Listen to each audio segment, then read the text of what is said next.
Oh, no, it's fine. I figured what you were saying. So you said wrong email and wrong schedule, and I was like, oh, cool. But I was so damn busy anyway, so.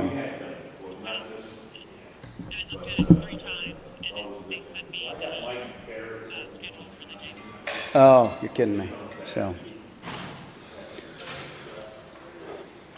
Okay, 1, 2, 3, 4, 5, 6, 7, 8, 9, 10, 11, 12, 13, 14, 15. Well, there's going to be 2 more live views firing up next to me, so. Okay.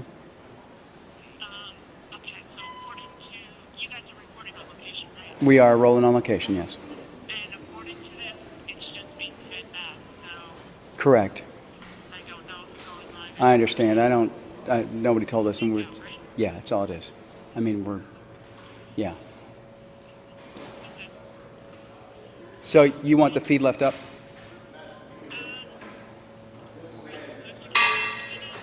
I don't know. What does it say in Delete?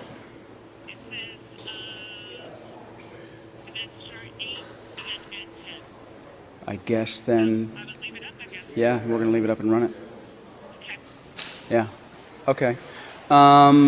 Anything else you need from me right now? No, right now. Okay. I'm going to write down my questions. Yeah, do that, and I'm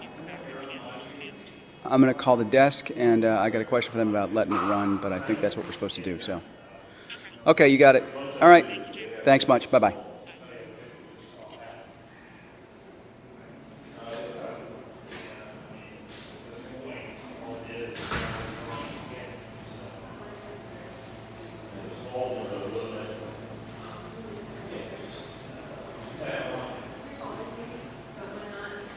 Show as much. But I just don't like it personally.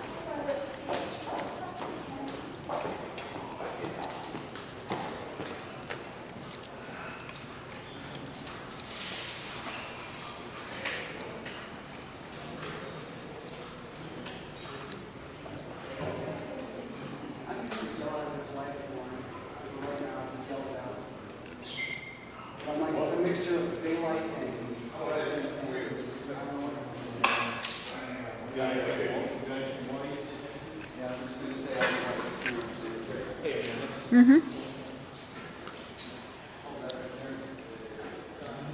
I've got a full piece of paper if you want that.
That one.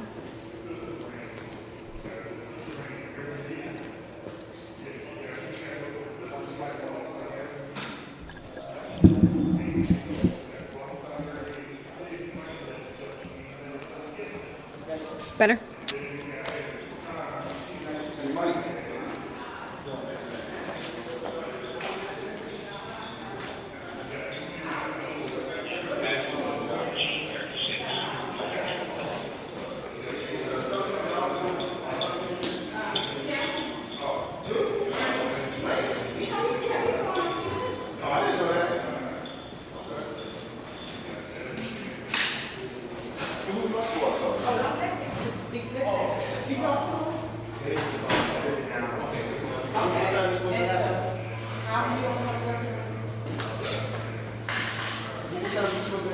As we speak, right now.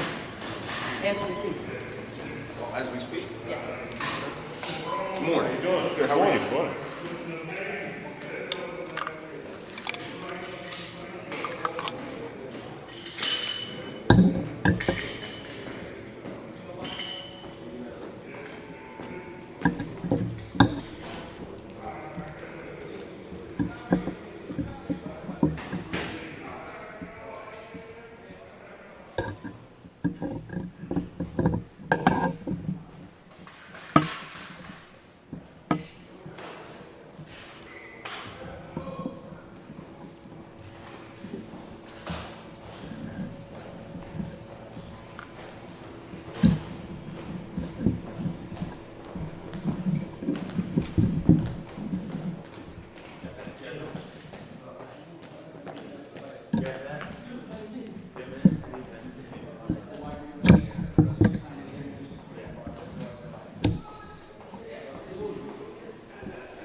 Morning. Good morning. Good morning.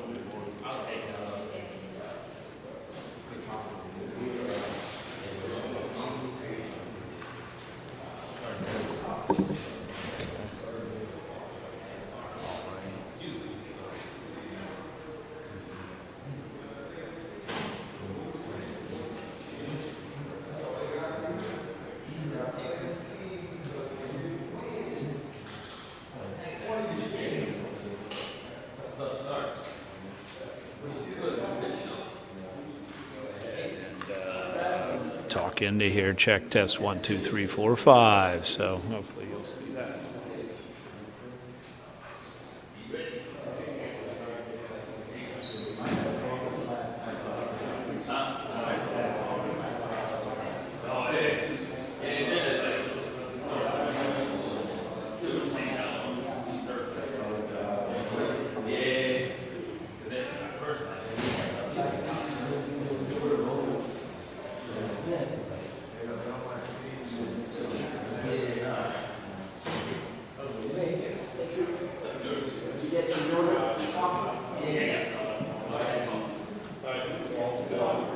One, two, three, four, 5, 6, 7, 8, 9, 10, 10, 9, 8, 7, 6, 5, 4, 3, 2, 1, 403 Stakeout, House Visitor Center, 403 Stakeout. There is fiber here, though, which we might test later. So it does terminate in the hub room, but it's got a handwritten label. So 1, 2, 3, 4, 5, 6, 7, 8, 9, 10, 10, 9, 8, 7, 6, 5, 4, 3, 2, 1, 5, 4, 3, 2, 1, 5, 4, 3, 2, 1, 1, 2, 3, 4, 5, 6, 7, 8, 9, 10, 10, 9, 8, 7, 6, 5, 4, 3, 2, 1. We're on a 15-second delay. 1, 2, 3, 4, 5, 6, 7, 8, 9, 10, 11, 12, 13, 14, 15, 16, 17, 18. You good? 19, 20. You solid? Okay, we're kosher? All right.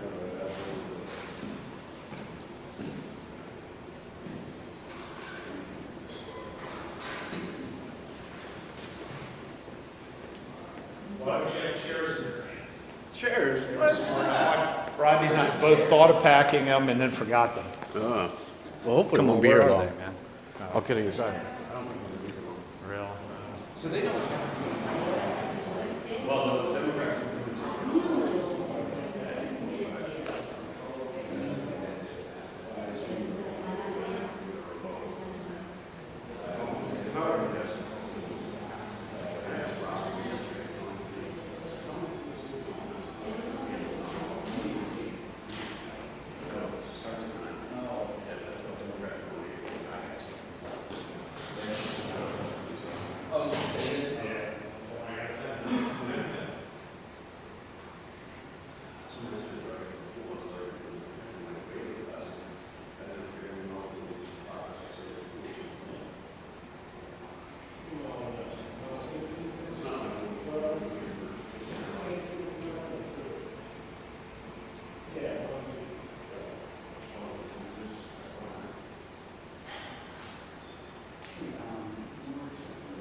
So what's the story? When are you going? We're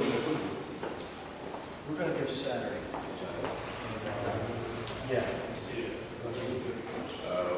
Half our crew leaves Sunday.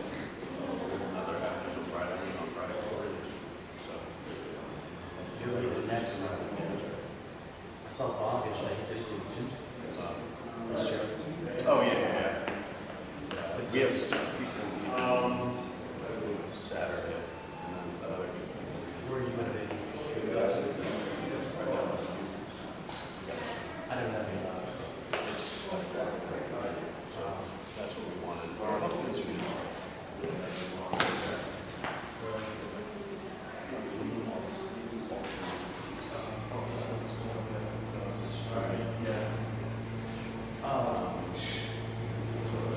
What are you going to do? We're at the airport.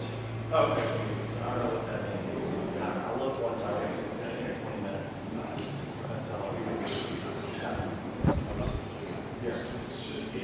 So I just saw like, yeah, I don't see what's going on here.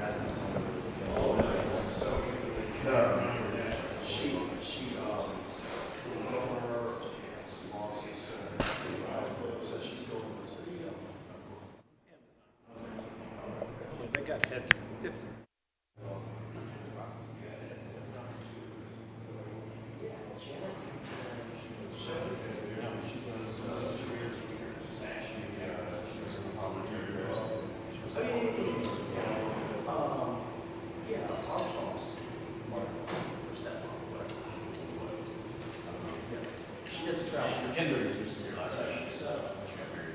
What's an audio person? I have no idea. I used to be one. Now, You're something better. no. You remember?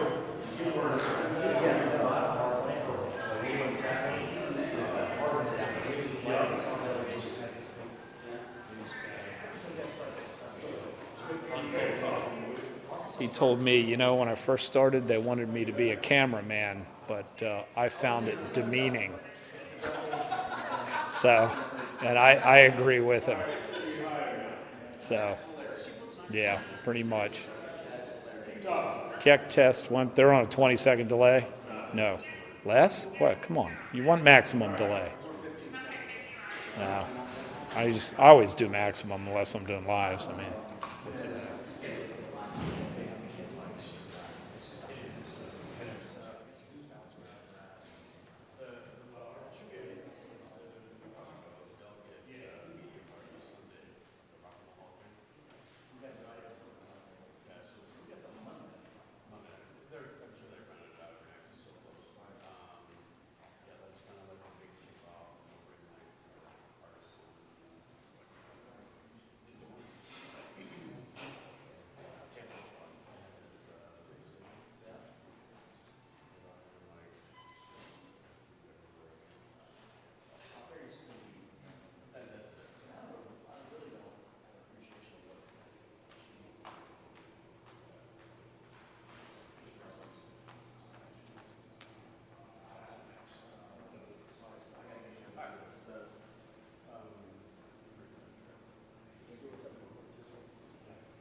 You'll be there. Good morning.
Yeah, Cummings and constantly ship. This is them, so we're gonna basically 5,000 cars. But Galley is probably not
Good morning, everyone. Good morning, everyone. First of all, let me take a moment to express my sympathy for those brave police officers in Dallas who lost their lives last night, to their families and to all of those who were injured. I've often said that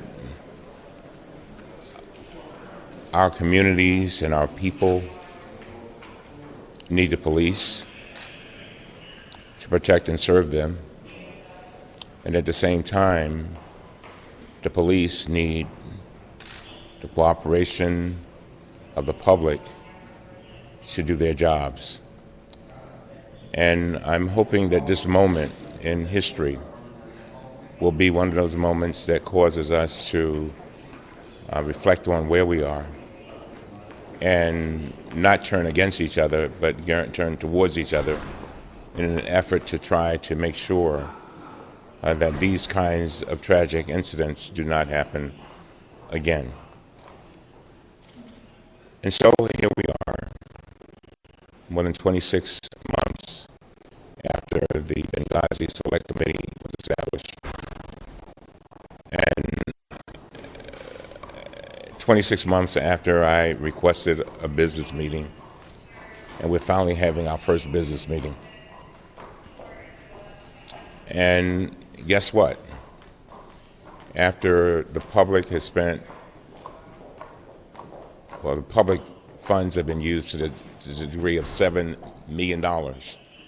This is a meeting that will be held in secret. I've often said that whatever we do in this Congress must have credibility. It must be about the business of integrity and about the business of giving the American people what they've asked for. But here we have another element, and that is that we had 4 families who lost just some very, very brave, courageous, and dedicated public servants. And they asked us for 3 things. 1, they asked us to find out what happened. 2, they asked us to do everything in our power to make sure it never happened again. And 3, they asked us not to allow this to become a political football.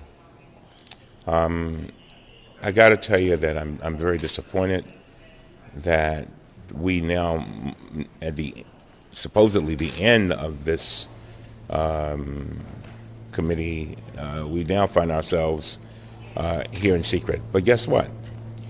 As I understand it, it doesn't end here. Apparently, there's going to be a interview of another witness next week from the Department of Defense. Well, we can do better. And we on the Democratic side wanted an open discussion. We wanted to be able to go through and talk about the 800-plus page report and talk about of the Republicans and talk about ours. We believe very firmly that we have put together a report that is backed up by every syllable of every transcript that has been produced here. Last but not least, let me say this. We believe in openness. We believe this meeting should be open, but we also believe that every transcript, once the appropriate redactions are made, should be released to the public. There's nothing to hide. And again, what did I say? It goes back to credibility. It goes back to integrity. And it goes back to a debt I think not only do we owe to the families of these dedicated public servants, but also to the American people and to our diplomatic corps. And so, Adam, did you want to? Oh, I don't know. Go ahead. Elijah, thank you for your leadership on the Select Committee. It won't come to as a surprise, I think, to any of you that many of us were deeply skeptical when this committee was established that it would have a legitimate purpose. We fear that it was only an instrument to be used to attack Secretary Clinton during a presidential campaign. Sadly, those concerns proved to be all too well founded. The singular object of this committee has been to drive up the negatives of Secretary Clinton, as Mr. McCarthy made so abundantly clear. At the very outset of the investigation, I mentioned to the chairman that I thought there was only one way this committee could be productive, and that is if it worked in a truly bipartisan fashion and produced one report at the end of its tenure.